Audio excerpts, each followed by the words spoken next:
Hey guys, Chris Wise here, Woodruff Road Christian Church. I'm Dave Lemon's pastor. Want to, first say thanks for letting me come into chapel, wherever you are, whenever this is played, whether you're watching it on your own computer or not. I'm thrilled to be a part of this. This is kind of a continuation of another sermon that I did on Moses, and talking about how we get caught up in being Charlton Heston Moses, very dramatic, very successful, and having everything go our way. And we forget about the desert. We forget about the 40 years of waiting. And I'm not just talking about 40 years of wandering with Israel.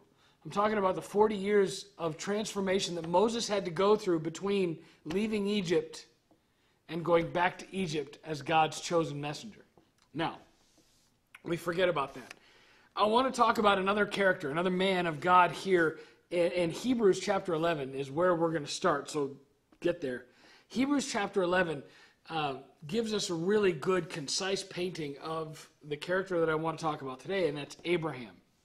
Now, Abraham gets a lot of time here in Hebrews chapter 11. Hebrews chapter 11, I've heard it called this many times, the Hall of Faith, or Hall of Fame of faithful characters in the Bible.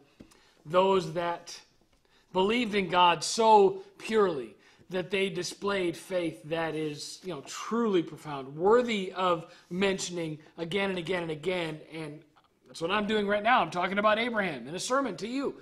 So Hebrews chapter 11 gives us this great lineup of characters, of people that we want to be like, people that we want to emulate, people that displayed faith and trust in God in ways that we should model. Now, so often, we just jump right to Hebrews chapter 11. We just go right to that and go, man, I want to be like that. I want to be like Charlton Heston Moses. I want to be that successful. I want to be able to be the man that God wants me to be. Let's go. God, give me the pointy staff. No, Moses didn't even have a pointy stick. God sent Moses back to Egypt to fight the most powerful man and army on the earth with a stick. It wasn't even a sharp stick. It was just a stick. You see, we forget some of the details in between where we're at now and how God wants us to end up and God wants us to be. And Abraham has a powerful story, and I'm positive you've heard it if you've been in the Bible a lot, which you need to be. You find truth here, lasting truth, not circumstantial truth. And so we're here, and we're going to talk about Abraham. And so Hebrews 11, starting in verse 8, I'm going to read a few moments here from Abraham's life. I'm going to read the Hebrews author's commentary on these heroes, and then we'll finish with a story from Abraham that's where I want us to land today. So I'm going to start in Hebrews 11, starting in verse 8. It was by faith that Abraham obeyed when God called him to leave home and go to another land that God would give him as an inheritance. He went without knowing where he was going. I find this interesting today as a guy. When I plan trips, whether it's by myself or whether it's with a family, I plan out every single detail that I could possibly know. I look at maps. I try and find the best price, try and find the right stops on the way that are not just going to save money, but that are going to, make sure that we're comfortable, get good rest. I know everything about where I'm going. I can tell you this with confidence that I've never left on a trip of substance not knowing where I was going. Abraham, because God says, Abraham, I want you to go to this place that I've promised you. He says, okay, let's go. Bring it on. I think maybe that's the model of Abraham's life right there. If he was going to have a motto, it's bring it on. Let's do this. And even when, verse 9, and even when he reached the land God promised him, he lived there by faith, for he was like a foreigner, living in tents. And so did Isaac and Jacob, who inherited the same promise. Abraham was confidently looking forward to a city with eternal foundations, a city designed and built by God. So even when he got there, even where he got to this place where God said, this is where I want you to be, it wasn't even home. It wasn't home. Abraham could not build a permanent dwelling. He had to live in tents. Abraham had to live as if he didn't belong there But he understood one thing. God said, go. He replied, bring it on, let's do this. And Abraham went. And he ended up being rewarded for it because God was there with him. God was in the place where he called Abraham to go. And God never called Abraham to a place that he would not accompany him. Hear this.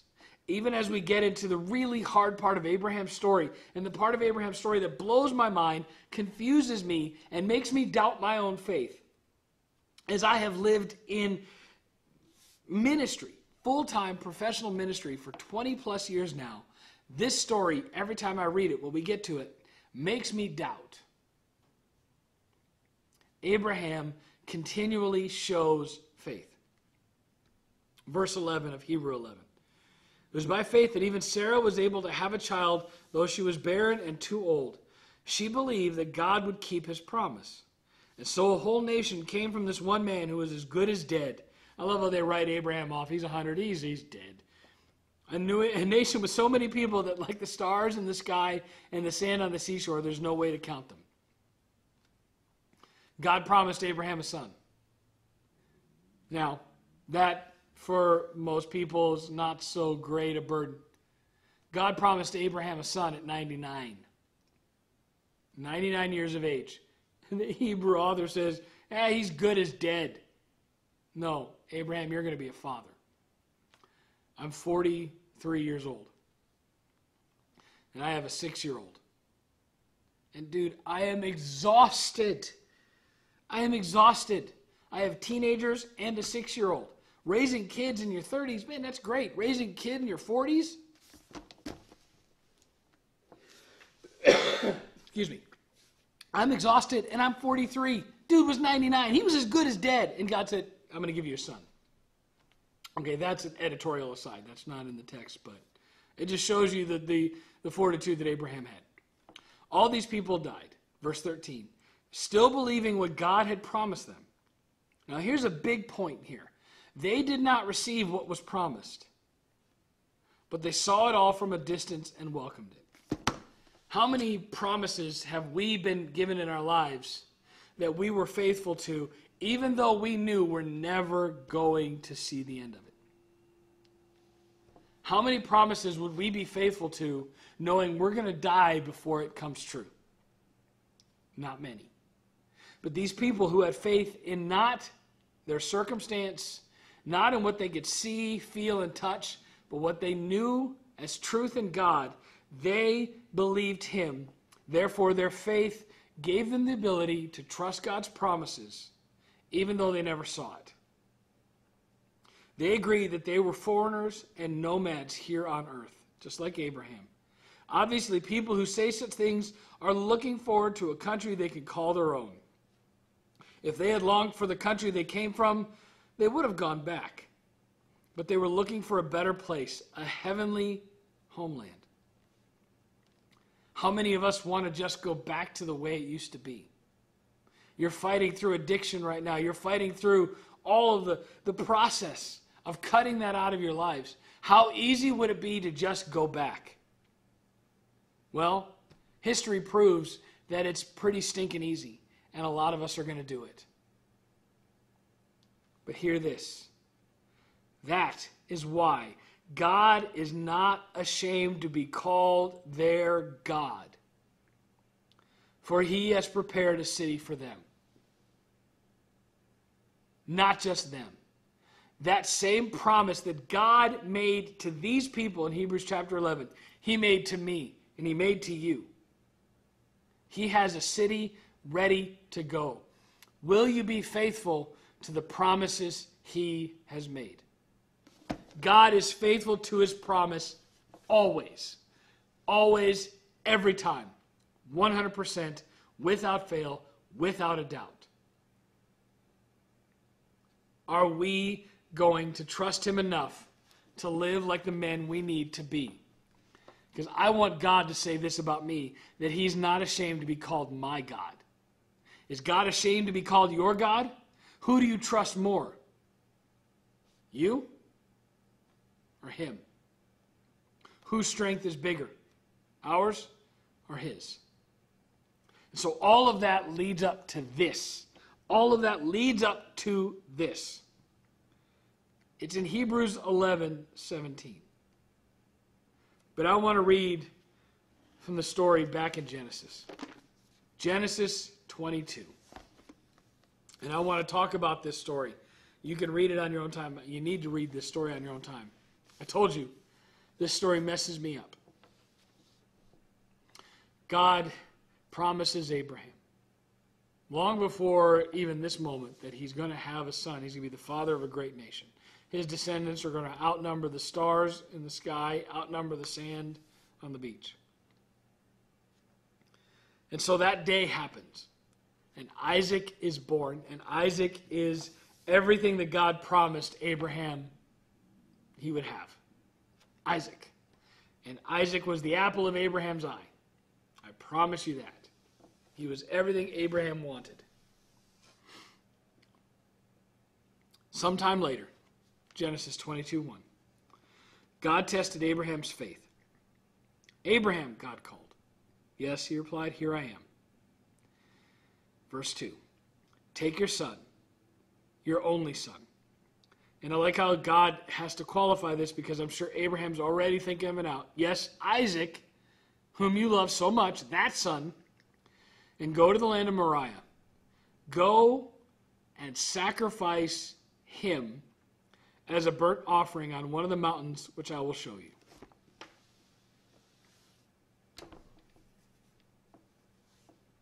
I have so many questions.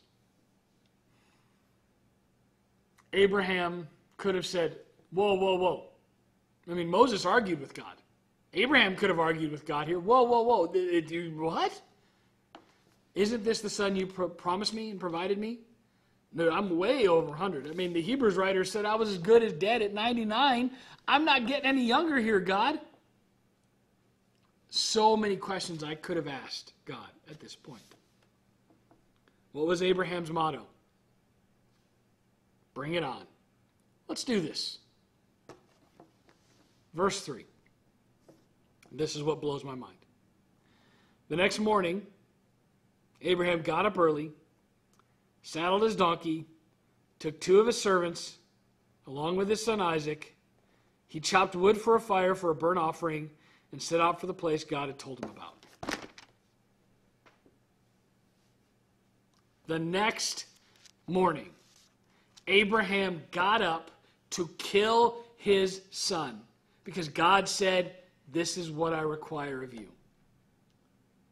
The next morning, Abraham didn't say, okay, God, in a year, when Abraham, give me some more time with him. I'm going to spend a few days with him. I'm going to spend a week. I don't know. His birthday's coming. Give me that time. The next morning, Abraham got up early. I'm betting Abraham didn't sleep that night. Got up early and prepared to go kill his son. Now, there's a point in here that again, blows my mind. Abraham chopped the wood for the burnt offering. Who's the burnt offering? It's not a sheep. It's not a cow. It's not a bird. It's his son. Do you think there's a moment where Abraham, as he's chopping this wood and preparing for a sacrifice, looks over at Isaac, looks down at the pile of wood, looks back at Isaac, and says, I need more. I need more wood. Because if I'm going to do this, I'm going to do it right. And I'm going to do what God called me to do. Think of the burden that Abraham carried with him, enough wood to kill his own son and burn his body. And he had to mentally gauge how much is enough. And the next morning he got up and he chopped that wood. And they made preparation to leave. I guarantee you, Abraham did not tell his wife, Isaac's mother, where they were going or what they were going to do. And so they travel. This is not a quick journey. Verse 4 of Genesis 22, on the 3rd day of their journey, Abraham looked up and saw the place in the distance. Stay here with the donkey, Abraham told the servants. The boy and I will travel a little further. We will worship there, and then we'll come right back. 3 days. with Abraham knowing at the end of his trip he was going to kill his son, turn around, walk back to the servants, and walk back home for 3 days empty-handed. How is he going to explain that to his wife Sarah? Where's Isaac? I killed him. Why? Because God said so. I'm blown away by this. Abraham was fully prepared to do exactly that. And so they get to this mountain. They get to the place where where he was going to sacrifice. Abraham, verse 6, placed the wood for the burnt offering on Isaac's shoulders. Isaac himself carried the wood upon which he would be killed. Sounds familiar, doesn't it? Jesus carried the cross through Jerusalem to Gethsemane, the wood upon which he would be sacrificed, while Abraham himself carried the knife and the fire. As the two of them walked together, Isaac turned to Abraham and said, Father. Abraham's voice had to have catched. Yes, my son? We have the fire and the wood, but where's the sheep for the burnt offering? Abraham says, God will provide. And so they got to the place where Abraham was called to go. Abraham tied his son to the altar. I don't think Isaac resisted because he trusted his father. Abraham raised the knife, ready to strike the killing blow of his son, his most loved son. Thankfully, God stopped him. Thankfully, God said, Abraham, I know now that you love me. I know now your faith is powerful. And God provided a ram. And there Isaac and Abraham sacrificed the ram and worshiped. So we may want to be like Abraham in Hebrews 11, celebrated because of our faith, celebrated because of the great things that we've done, celebrated because we looked to God and said, you know what, bring it on. I can do this. I can beat addiction. I can do this. I can walk down this path. I can set my life straight. Bring it on.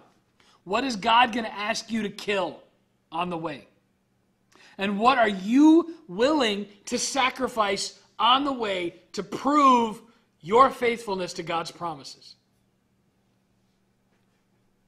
And that's why I'm scared. And that's why when I read that story, I doubt. Because I'm not sure I could do what Abraham did. Now, sure, there's some things I can give up. Sure, there's some things that I can avoid and not do and maybe put on that altar to sacrifice. But is it those things that I truly love? Have I really been willing to sacrifice something of worth so that I could prove my faith and trust in God? Gentlemen, what is it that you are ready to sacrifice? What is it that maybe you're not even ready to sacrifice? Let me ask a better question. What is it that God is calling you to sacrifice in order to be true and faithful to Him? Get ready to get up early the next morning. Chop the wood, enough wood, and burn it. Kill it. Bring it on. Let's do this. God is calling us to be faithful. God is calling us to believe and trust in His promises.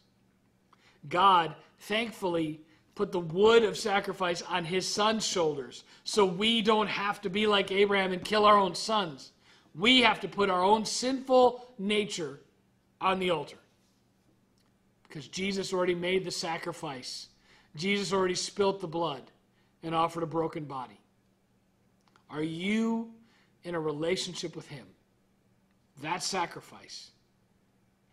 Are you in relationship with God that you trust enough His promises to sacrifice everything that has gotten in the way of you seeing that city someday that he is preparing for us? Now is the time for us to respond. Bring it on. Let's do this. See you later, guys.